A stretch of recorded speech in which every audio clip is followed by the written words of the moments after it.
you very much for um, introducing me to the audience, and thank you, Eugene. And today I'm going to talk about what is birth affirmation, the idea of birth affirmation. And this is the outline of my today's talk of mine. And first, I'd like to show you the background of my presentation. And my presentation has two objectives. The first is setting up an affirmation-based approach in the philosophical research on meaning in life. And secondly, proposing an alternative philosophy to antinatalism. Antinatalism is a view claiming that it would have been better not to have been born. The most important concept in the above approach is birth affirmation, which means that I can say from the bottom of my heart that I am really glad that I have been born. In other words, I can say yes to my having been born. So my first objective is to make an affirmation-based approach to meaning in life in the broad area of philosophical approaches to meaning in life. And my second objective is to move from an anti-natalistic philosophy to my philosophy of birth affirmation. And the following are reasons why I propose an affirmation-based approach in this field. Firstly, I would like to avoid stepping into the difficult problem of clarifying the meaning of meaning in life. So in this conference, we have lots of discussions on the definition or meaning of meaning.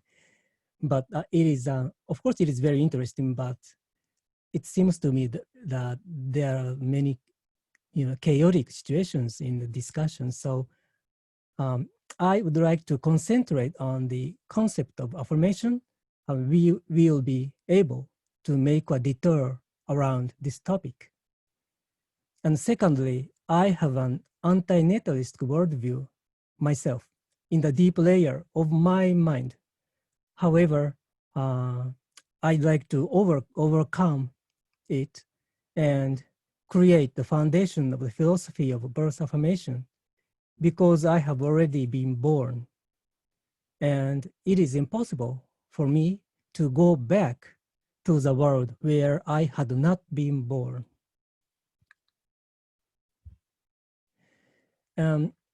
Affirmation-based,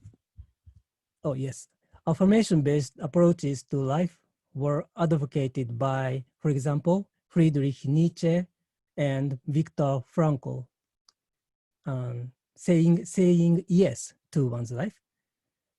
And my birth affirmation theory seeks to enlarge it to cover my having been born. Not only life, but also my having been born. Okay, then what is birth affirmation? So let us think first about antinatalism. Antinatalism is made up of two negations. Firstly, it is made of birth negation. That is, it would have been better if I had not been born. And secondly, the procreation negation. That is, I should not procreate in the future. And birth affirmation is the opposite concept of birth negation. And birth affirmation is not the same as procreation affirmation. And of course, it is possible that a certain type of a philosophy of birth affirmation could lead to procreation affirmation, but anyway, birth affirmation is not the same as procreation affirmation. And also, birth affirmation is also not the same as life affirmation, which is the affirmation of living or the affirmation of being alive. For example, imagine Nietzsche's philosophy of life. And in my presentation, birth affirmation means basically the affirmation of my having been born. problem is that it is very difficult to clarify what exactly the affirmation of my having been born means. Since I have already been born to this world, it is very hard to understand what it actually means to affirm my own birth, affirm my having been born. This is a fundamental question that needs to be resolved in my presentation in the philosophy of birth affirmation. At first sight, birth affirmation means the statement that having been born is better than not having been born. But this is wrong. So you will understand the reason why this is wrong at the end of my presentation. Okay, let's move on to the second chapter. What is birth affirmation? Birth affirmation means that I can say from the bottom of my heart that I'm really glad that I have been born. So this is the starting point. And birth affirmation has two dimensions, the psychological dimension and the philosophical dimension. Okay, let's look at the psychological dimension first. The psychological dimension of birth affirmation can be interpreted in two ways as follows. The first interpretation is a possible world interpretation. That is, even if I could imagine a possible world in which my ideal was realized or my grave sufferings were resolved, nevertheless, never to think at the bottom of my heart that it would have been better to have been born to that possible world. This is the first interpretation. And the second interpretation is called anti-natalistic interpretation. This is never to think at the bottom of my heart that it would have been better not have been born.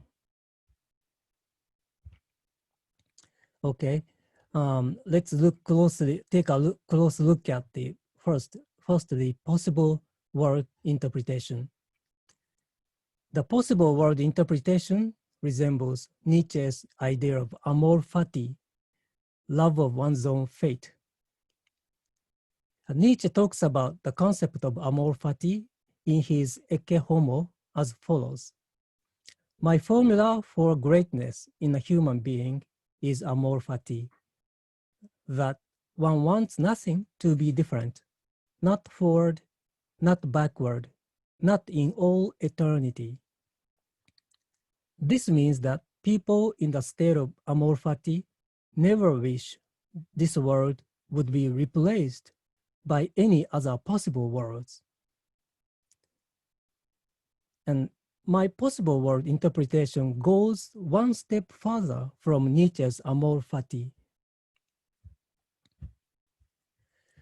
A possible world interpretation claims that even if I could imagine better possible worlds than the actual one, I will never wish from the bottom of my heart to having been born to those better worlds.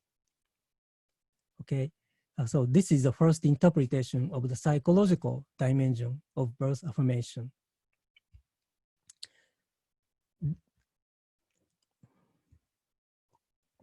And next, let's move on to the second interpretation, anti-natalistic interpretation. Anti-natalists, such as Schopenhauer and David Benetta, argue that if we compare one's having been born and one's not having been born, it should be concluded that one's not having been born is better than one's having been born. This is an anti-natalism. And an anti-natalistic interpretation concentrates not on one's having been born, but on my having been born of myself, and goes in the opposite direction. Um, so I must confess that sometimes I too inclined to think that my not having been born would have been better, especially when thinking about what I have done to my loved ones. However, it is also true that I cannot go back to my birth and erase it from this world. So since it is impossible to go back to my birth, what I should do is not cling to an unrealizable alternative and lament it, but try to find a way of dismantling the thought of better never to have been that has been inscribed in the deep layer of my mind. This is the second interpretation of the psychological dimension of birth affirmation.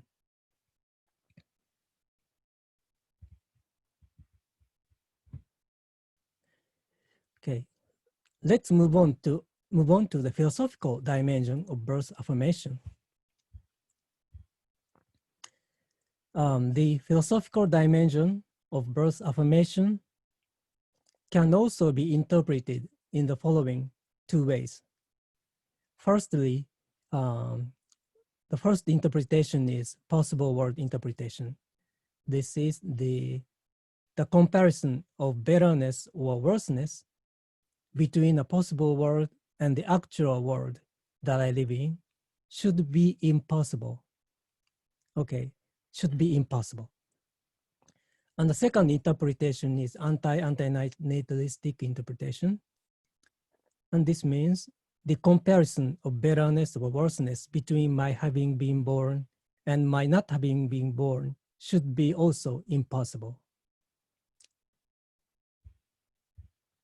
Okay, let's take a close look at firstly the possible world interpretation.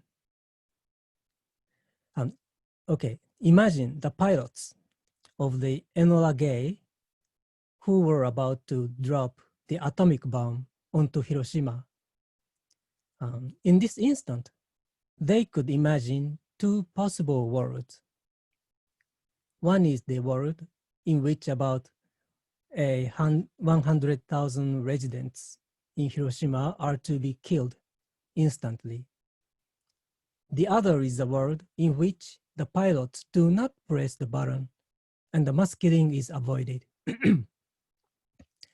And I think we can correctly compare the betterness or worseness between these two possible worlds because the two possible worlds are on the same level in their modality.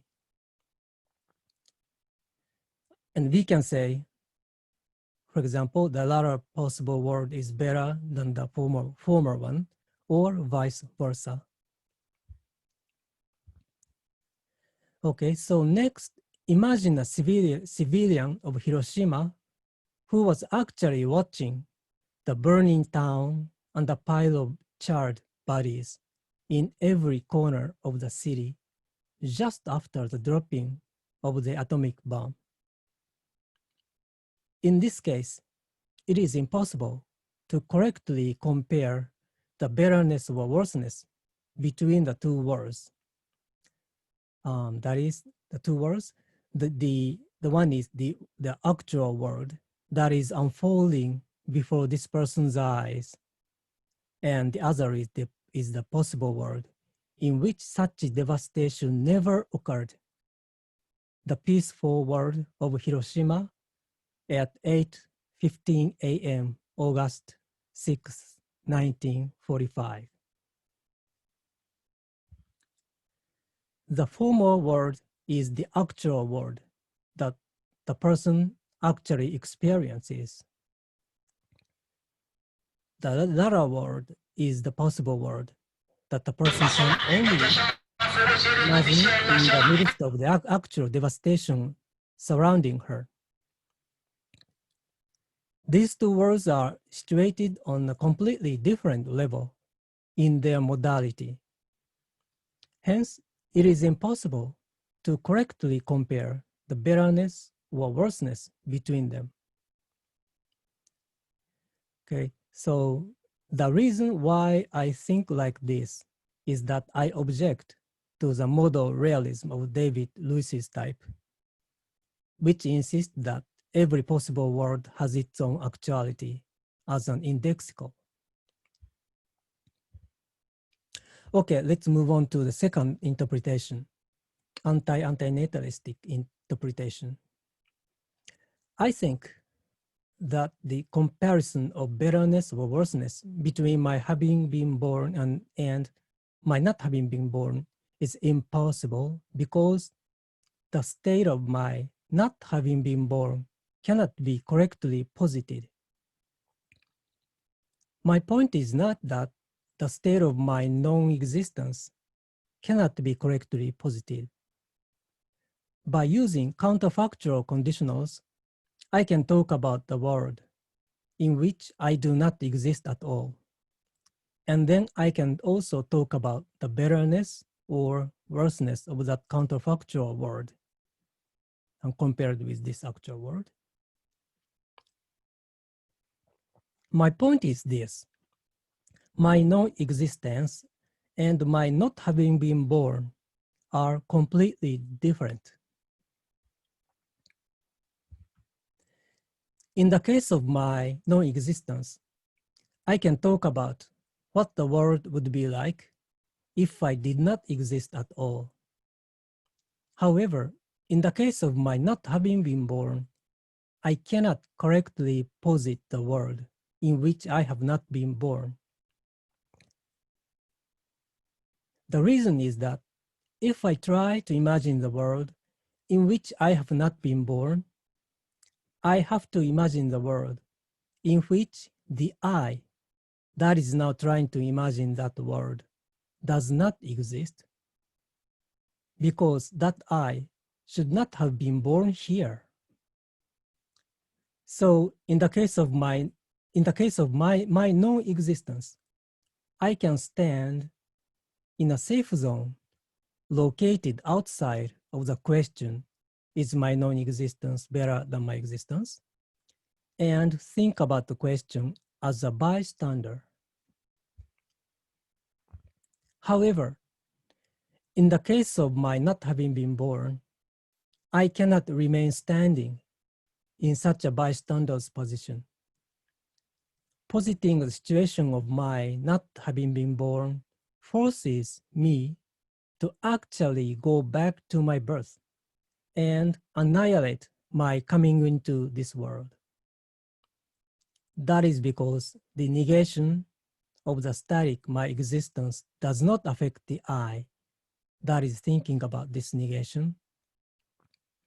However, the negation of the dynamic my becoming reaches the I that is thinking about this negation, because this I is the direct outcome of that becoming. So there is a big difference between the two. In other words, my existence can be counterfactualized, but my becoming cannot be counterfactualized. So this is one of my main points of my presentation today. Positing the situation of my not having been born forces me to actually go back to my birth and annihilate my coming into this world. But this is completely impossible. Hence, I cannot successfully posit the situation of my not having been born. And therefore, it is impossible to compare the betterness or worseness between my having been born and my not having been born.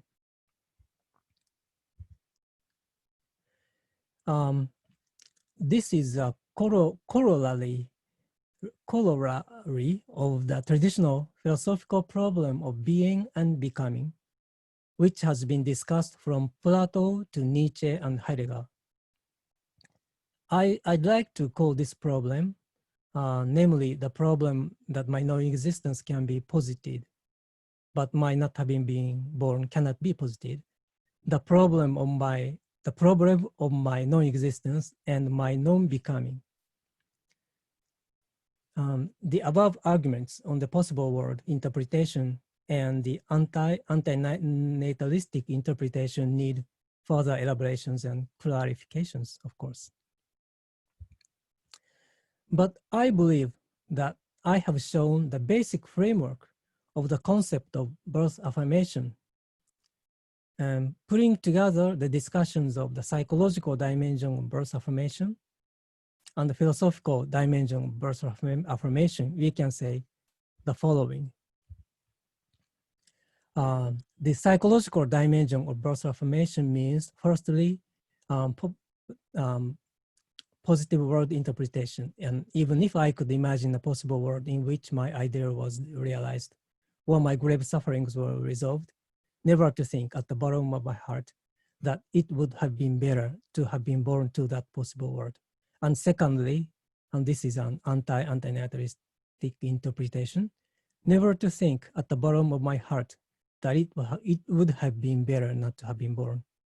And secondly, and the second dimension is the philosophical dimension of birth affirmation. The comparison of betterness or worseness between a possible world and the actual world, and between my having been born and my not having been born, should be impossible. Okay, and this is the conclusion of my presentation, and it was difficult to give a clear answer to the question, what does it mean to say yes to my having been born? Now, we can show a plausible answer to that question. And on the philosophical dimension, it is impossible to compare the betterness or worseness between these two worlds and between having been born and not having been born. However, sometimes I myself am inclined to compare them on the psychological dimension and negate the worth of my having been born to this kind of life. When falling into such a situation, what I should do first is go to the philosophical dimension and make sure that such a comparison doesn't make sense philosophically, and then come back again to the psychological dimension.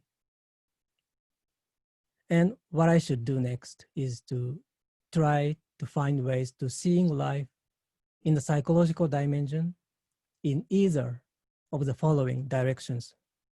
Firstly, even if I could imagine a possible world in which my ideal was realized or my grave suffering were resolved, never to think at the bottom of my heart that it would have been better to have been born to that possible world.